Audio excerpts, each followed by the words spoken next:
ខ្ញុំជំរាបសូមជំរាបសួរខ្ញុំឈ្មោះកឹមចេមជំនាញខ្ញុំគឺជាងភ្លើង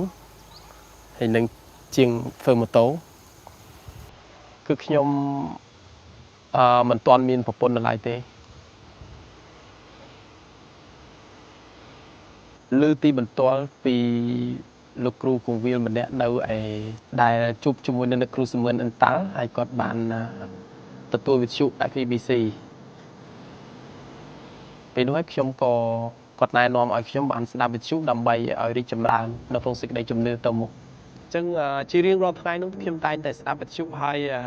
ការរីកចម្រើនរបស់ខ្ញុំច្រើនជាងទៅព្រះវិហារហើយរហូតដល់ពេលឆ្នាំ1998ខ្ញុំបានទទួលពិធីជាមួយទឹកហើយក៏ខ្ញុំសម្រេចចិត្តច្បាស់ដើរតាមព្រះជាអម្ចាស់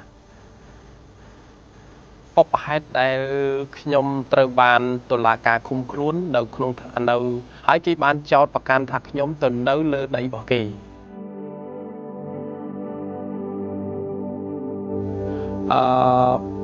ពេលដែលខ្ញុំចាប់ដើមជាប់ពន្ធនាគារដំបូងគឺខ្ញុំមានការអស់សង្ឃឹមហើយពិបាកទឹកចិត្តមួយដែលយើងជាអ្នកជឿព្រះយេស៊ូវគ្រីស្ទយើងតែងតែអធិដ្ឋានដូច្នេះហើយសំឡេងនោះហើយដែលខ្ញុំបានអធិដ្ឋានជាមួយព្រះអង្គខ្ញុំចាប់ដើមលុតជង្គង់ហើយប្រាប់ថាអញចាត់ឯងមកដើម្បីនឹងឲ្យឯងនាំដំណឹងល្អដល់អ្នកដែលនៅក្នុងពន្ធនាគារទាំងអស់ដូច្នេះហើយខ្ញុំក៏ចាប់ដើមអញ្ចឹងខ្ញុំក៏បានស្នើសុំទៅប្រធានពន្ធនាគារគាត់ថាអត់អីទេចែកចាយព្រះបន្ទូលអង្គជាមួយគេ2 3នា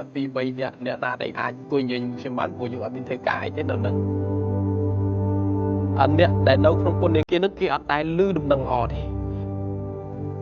មាន15នាក់ដែលបានថ្វាយបង្គំជាមួយនឹងយើងអធិដ្ឋានជាមួយយើងពេលដែលយើងចាប់ដើមមានក្រុមជំនុំមេក្រុមដែលគេចាប់ដើមបៀតបៀនពីសេចក្តីជំនឿខ្ញុំហើយខ្ញុំបានលូននៅមុខមនុស្សទាំង100នាក់ពេលខ្ញុំលូនខ្ញុំទុកលំបាកខ្ញុំវេទនាប៉ុន្តែខ្ញុំបានសម្លឹងមើលឆ្វេងឆ្កាងដោយរងទុក្ខដោយសារសេចក្តីជំនឿរបស់ខ្ញុំដែលខ្ញុំជឿអង្គខ្ញុំពេញចិត្តនឹងធ្វើនៅពេលដែលខ្ញុំចាប់ផ្ដើមវឹកវើធីមថេម្នាក់ដែលទៅខ្លាយទៅជាអ្នកដឹកនាំទៅជាអ្នកបម្រើព្រះអង្គខ្ញុំសូមឲ្យប្រពន្ធខ្ញុំទិញវិទ្យុដែលមានពេលនឹងគាត់ក៏អនុញ្ញាតឲ្យយើងយកចូលវិទ្យុចូលក្នុងពន្ធនាគារទោះបីជាក្នុងកលៈទេសៈណាក៏ដោយគឺនៅរយៈពេល18ខែឥឡូវនេះគាត់ចេះប្រើហើយពេលដែលខ្ញុំចេញមកខ្ញុំបានយកវិទ្យុនឹងទេខ្ញុំទុកឲ្យគាត់ហើយគាត់ស្ដាប់វិទ្យុរាល់ថ្ងៃហើយគាត់បានពេលដែលខ្ញុំទៅសួរសុខទុក្ខគាត់ថាគាត់បានស្ដាប់កម្មវិធីនេះក៏បានស្ដាប់នៅទីនេះដែរទោះបីគាត់ស្ដាប់នៅពន្ធនាគារគាត់ជិះស្ដាប់នៅផ្ទះដែរអញ្ចឹងស្ដាប់ឮតែមួយអញ្ចឹងខ្ញុំអរគុណដល់អ្នកស្រីនាយិកាដែលបានរៀបចំឲ្យមានវិទ្យុនេះ